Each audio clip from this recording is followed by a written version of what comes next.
fizesse um apanhado geral, falasse um pouquinho desse início de ano, né? A participação do Figueirense no Campeonato Catarinense, planejamento para a sequência de temporada, já visando agora a estreia no próximo final de semana da Série B também. Tá.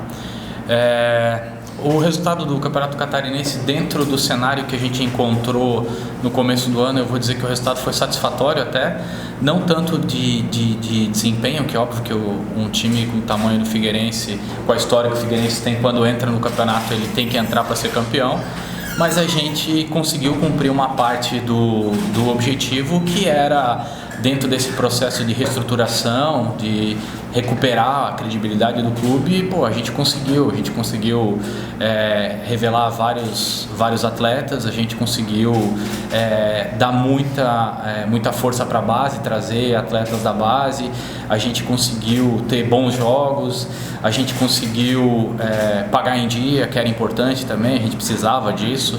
Por exemplo, a gente acabou de apresentar o Rafael Marques. Eu tentei o Rafael Marques no final do ano, não teve jeito, nem chegou até ele a história de ter tentado, porque já barrou, como eu sempre falo, a gente ligava para 10 atletas e cada dos 10 que a gente ligava, 7 nem atendiam, 2 desistiam no caminho, né?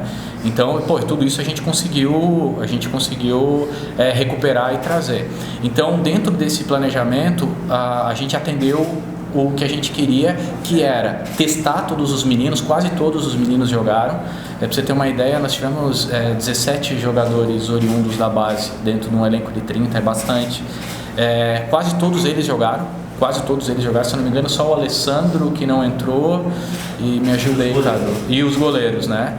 Foram os únicos que não jogaram. Então a gente conseguiu dar rodagem, conseguiu fazer com que todos pudessem mostrar o trabalho com o Emerson, não só nos treinos como nos jogos também. E aí a gente brinca que se a gente não tiver nenhum problema e a gente conseguir ter um ano saudável, a gente vai ter um baita time ano que vem. Pensa como esses meninos vão estar mais maduros, mais rodados, mais experientes e com uma qualidade que a gente sabe que eles têm. Então, nesse sentido, a gente ficou satisfeito com o resultado de uma parte do projeto. Óbvio que a gente queria ter sido campeão e não aconteceu. Teve o jogo lá em Chapecó, que a gente perdeu por 1-0, acontece e é do futebol. A gente não ficou feliz com o resultado técnico, mas ficou satisfeito com esse processo de reconstrução e assim por diante. Deixa eu aproveitar o embalo só, já que você estava falando do Rafael, eu queria falar rapidinho o que aconteceu para o Rafael vir e que circunstâncias que ele veio. O Rafael se adequou muito em 2 aspectos que a gente precisava. Um é se adequar à realidade financeira. Então, quando surgiu o nome do Rafael, eu nem botei muita fé, porque eu falei, a gente não consegue pagar o jogador do perfil dele, do patamar dele. E quando eu fui encorajado a conversar com ele, nós conversamos com ele está muito mais ligando para o projeto do que simplesmente para dinheiro. Então a remuneração do Rafael, inclusive, é uma remuneração variável, com desempenho, com resultado. Eu vi alguém da imprensa falando, o risco é muito alto. Os caras falam sem saber também, né? O risco é totalmente calculado, totalmente dentro do que a gente pode, e se o clube tiver êxito, com acesso, assim por diante, automaticamente o Rafael vai receber mais também. Então ele entendeu esse espírito, esse projeto e veio. Então um é a questão financeira e outro é a questão da fome, a questão de querer. Depois de falar com ele, o Emerson ligou para muita gente que já trabalhou com ele. O Milton Mendes, o Pintado, ligou com jogadores que já trabalharam com ele o Emerson brincou comigo e falou, cara, eu liguei pro Rafael, a primeira coisa, porque eu falei para ele, assim, parabéns, só falam bem de você, tanto no campo quanto fora do campo, ambiente, tudo, parabéns, é esse tipo de gente que a gente quer. Agora, você tá afim de um projeto da Série B? Eu falei, tô, porque eu quero, na Série B eu quero estar na cabeça, eu quero ser protagonista, eu quero ajudar um projeto que eu acredite. E a partir do momento que houve essa sintonia, essa sinergia, aí a gente foi para a questão financeira, aí a gente conseguiu acertar, por isso que ele está aqui hoje. Por exemplo, ontem ainda, antes de ele assinar conosco, o Fluminense tentou levar ele. Eu estava do lado dele na hora. E ele falou, não, me comprometi aqui, estou comprometido com o projeto. Até alguém de vocês perguntou para ele, Série A, tá? Não, ontem aconteceu, teve mais 4 times da Série B que tentou levar o Rafael também. E ele quis vir para o projeto porque ele acredita nisso. A forma de utilização, a gente conversou muito sobre como utilizar ele. tanto a questão de 9, ele faz umas 3 funções na frente, né? Então o Emerson também enxerga isso, a possibilidade de jogar com 2 atacantes. Se for no 4-2-3-1, ele pode jogar tanto na linha de 3 como de 9 também. Então aí tudo isso foi planejado, pensado, como todas as outras contratações. Já emendando sobre contratações, o que a gente pensa agora para o começo do Campeonato Brasileiro? A gente trouxe o Tony, que foi destaque no Campeonato Paulista. A gente trouxe o Felipe Matheus, que começou muito bem o Campeonato Paulista. Ele só saiu do time porque o Léo Arthur, se eu não me engano, entrou em alguns jogos da Ferroviária e fez gol, mas ele jogou muitos jogos e foi bem. Tanto é que quem está acompanhando os treinos aí tem visto a qualidade dos dois. Aí com a vinda do Rafael Marques, a gente ainda deve trazer, antes da parada da Copa, mais um atacante de lado, pelo menos. A gente deve trazer mais um atacante de lado. E provavelmente zagueiro e lateral esquerdo. Eu estou falando isso antes da parada da Copa, tá? Além disso, a gente está totalmente atento a oportunidades, porque existem momentos de reforçar o time. Tem agora no começo do campeonato, tem na parada, tem naquele momento que os times da Série A já fizeram 7 jogos, então tem bons jogadores interessantes. O próprio Rafael falou para mim, é importante a gente começar bem, porque na parada da Copa eu mesmo ajudo, ligo pro Alexandre Matos lá, alguém do Palmeiras que pode vir jogar, faz uma composição salarial e assim por diante. Então o planejamento é esse, são mais essas peças que devem chegar antes da parada. Depois da parada mais peças vão chegar e na virada do turno também. Aí a gente vai conseguir ter esse grupo um pouco mais encorpado. Por que eu digo isso? Não é por falta de qualidade. Vocês podem ver pelo perfil dos atletas que a gente está trazendo atletas mais experientes. A nossa média era a menor dos 40 clubes do Brasil. Então a nossa média estava 22 raso, 22 e pouquinho. Então, e o perfil de grupo de Série B que conquista o acesso é um perfil um pouco mais experiente, um pouco mais... uma das coisas até que o Emerson argumentou, a vantagem de ter o Rafael, por exemplo, conosco, até o juiz respeita mais, o adversário respeita mais. Ele brinca, é impressionante, ninguém dá falta no Negão, meu. Os caras dão porrada no Matheus Lucas, ele cai. Tem essa questão de impor respeito também, de um adversário, alguém mais rodado. Então a gente tinha só o Denis e o Zé que estavam jogando acima de 30. Agora tem o Tony que tem acima de 30, o Felipe está perto de 30, o Rafael tem mais de 30. Então a gente também acaba tendo um grupo mais experiente e mais preparado para a Série B. Sobre balanço de elenco, a gente teve confirmada a saída do Yuri, mais jogadores podem sair essa semana, como atacante Rubens? É legal, é bom sempre fazer essa pergunta. O que acontece? Nós fizemos algumas reuniões e nós definimos as saídas que vão acontecer. Vão ter saídas, tá? Os agentes já sabem, os agentes dos jogadores eles já sabem os que vão sair. Por que a gente só anunciou do Yuri? Porque era final do contrato. Acabou o contrato, não renovou, a gente conversou com o Botafogo, ok, por isso que a gente divulgou. Vocês vão perceber aos poucos os atletas saindo, vocês vão ver que não vão estar mais no treino e tal, aí a gente vai... Por que isso? Para também não queimar e não depreciar o atleta. Se eu chego aqui com uma lista de dispensa, eu vou falar aqui 5, 6 nomes. O que acontece? As possibilidades de negócio para esses atletas e até o valor deles acabam diminuindo porque você coloca eles, né? Então, assim, vai acontecer nos próximos dias, vocês vão ver que alguns atletas não vão estar mais conosco. Os agentes já sabem, já começou a chegar proposta para a gente, tanto de Série B como de Série C, como para fora do Brasil, desses atletas. E em poucos dias vocês vão ver, vou dar um prazo aí de 15 dias, vocês vão ver que alguns atletas não vão estar mais conosco. Eu não vou expor agora quais são, justamente por esse argumento que eu te falei, mas vão acontecer saídas sim, tanto chegadas quanto saídas. O que eu posso dizer para vocês é que, por exemplo, tem meninos, Echaporã, atacante, Alessandro, zagueiro, Vinícius, goleiro, Gabriel, atacante, eles voltam pro Sub-20, que já estava previsto isso, já estava programado. Não significa que em um outro treino eles não podem vir completar o time, mas eles não vão fazer parte do elenco principal, eles vão fazer parte do elenco Sub-20.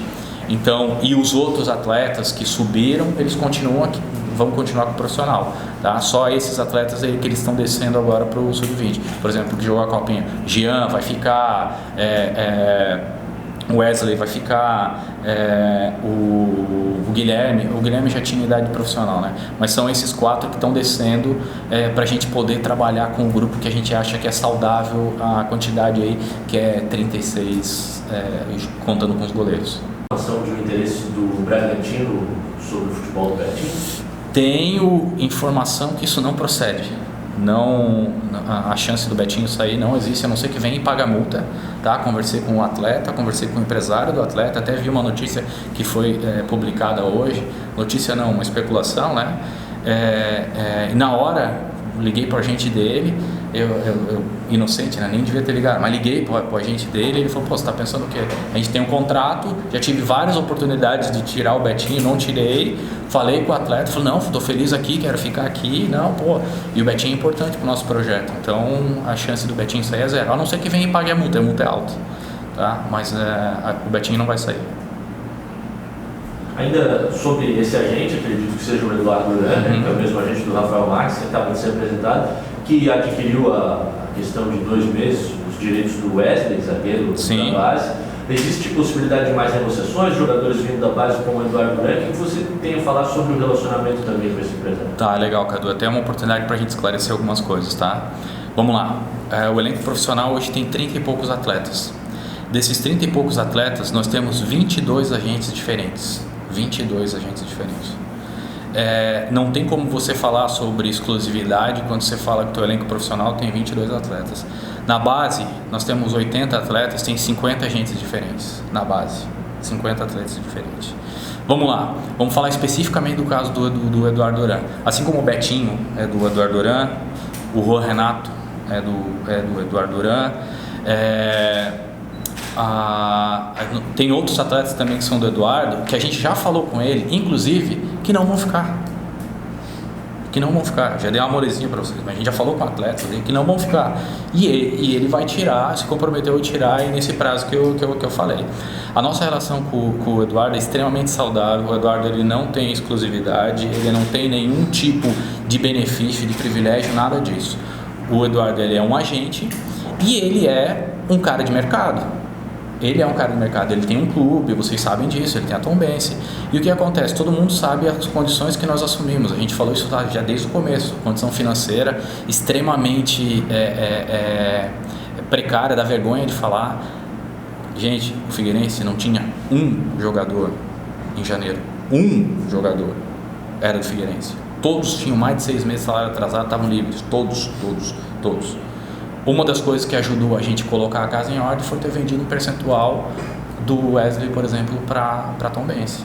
Foi o que ajudou muito nesse momento. E aí o que acontece? A gente conseguiu segurar todos. Aí hoje tem proposta para o João Diogo, aí hoje tem proposta para o Brunetti, aí hoje tem proposta para o Matheus Lucas. A gente tem umas 10, 15 propostas, mas a gente não tinha direito a nenhum. Tanto é que vocês viram várias notícias de atletas que saíram e a gente não tinha o que fazer. Então, assim, a relação com o Eduardo Duran ou com qualquer outro empresário é 100% saudável. A gente não tem exclusividade, não tem rabo preso, não tem nada com ninguém. É o que eu te falei, o time profissional tem 22 atletas diferentes, tá? 22 agentes diferentes dentro do clube. Então, todos são respeitados, todos são muito bem tratados. Existe o interesse de adquirir um ou outro atleta, um ou outro percentual, alguma coisa nesse sentido, e o clube que precisa fazer receita, que a gente sabe disso, porque a gente precisa pagar as contas, a gente está aberto ao mercado escutando. Teve proposta que ele fez que a gente não aceitou, teve proposta que foi melhor. Aí, por exemplo, os caras que chegou, você falou, ok, o Rafael, ele é agenciado pelo Eduardo, é assim, inclusive o Eduardo ajudou muito a trazer ele, convenceu ele que o projeto era bom, que valia a pena ele vir para cá e tal, e conversou isso. Por exemplo, o Tony veio, não é, o Felipe Matheus veio, não é. Então, o que eu posso garantir para o torcedor é o seguinte: não existe nada de exclusividade, de prioridade em relação ao Eduardo Duran, tá? A maior prova disso é você olhar. E outra coisa que é importante lembrar: os atletas do Eduardo que estão aqui, todos eles foram pedidos pelo Emerson Maria. O Emerson, ele não olha quem é o agente. Cara, eu conheço o Emerson, já trabalhei com o Emerson. Ele não está nem aí para quem é o agente. Ele olha e pode errar. Teve atleta que a gente trouxe e errou. Mas pouco ligando para quem era o agente. Então, eu garanto isso para o torcedor, que é zero qualquer tipo de exclusividade, e o relacionamento é 100% correto. Sobre o Wesley ainda, pode olhar, está no BID, contrato autorizado pela CBF, autorizado pela FIFA. A gente vendeu um percentual sim do Wesley e foi determinante para a gente conseguir dar uma encaminhada boa para o projeto na questão financeira. O que você sabe sobre saúde financeira do clube para a sequência da temporada, de manter elenco com salários em dia, e se tem alguma informação sobre o eventual bloqueio das verbas da Série B? Vamos lá, vamos falar o que está dentro da minha alçada, que é o que eu consigo falar, tá? Eu te garanto que o exercício de 2019 está em dia, tá? Tanto de funcionário, quanto de atleta, quanto de comissão. Isso é difícil pra caramba, o buraco que tem, é difícil pra caramba. Pra você ter uma ideia, a mensalidade da TV, R$500 mil, que para a Série A é 5 milhões, 400 mil estava bloqueado no último mês. Acontece, a gente sabia que ia acontecer isso. E aí como é que você faz? Como é que você se vira com a sua principal receita? Graças a Deus tem o sócio torcedor, que ajuda muito, que é muito importante, eu até peço para o torcedor, dentro desse processo de reconstrução, o sócio torcedor ele é determinante, ele nos ajuda a cobrir algumas coisas que inclusive não estava previsto. O que a gente está fazendo em relação a isso? Que eu sei e que eu posso te falar. Nós estamos desenvolvendo, e já muito próximo de concretizar, mecanismos para conseguir controlar as dívidas. Quando eu digo controlar, não significa que vai chegar, vai quitar tudo de uma vez, mas a gente está conseguindo trazer alternativas para pagar não só quem está aqui, e quem está aqui hoje está em dia. Tem coisa atrasada do ano passado? Para alguns tem, do ano passado tem, não vou esconder, vou ser franco e transparente. O exercício desse ano está totalmente em dia. Então o que acontece? Saíram pessoas que não receberam porque não tem, todos vão receber. Todos que têm para receber vão receber, e o clube está fazendo esse trabalho de desenvolvimento de operações e ajustes fiscais, financeiros, para conseguir honrar todo o seu compromisso, tá, nesse processo. Leon, dentro desse enquadramento das finanças aí, vocês têm alguma informação, se podem divulgar, se vocês conseguiram reduzir o déficit do clube do ano passado para cá? Do ano passado para cá, sem dúvida nenhuma. Amanhã vai sair a questão do balanço, que é referido em 2018, né?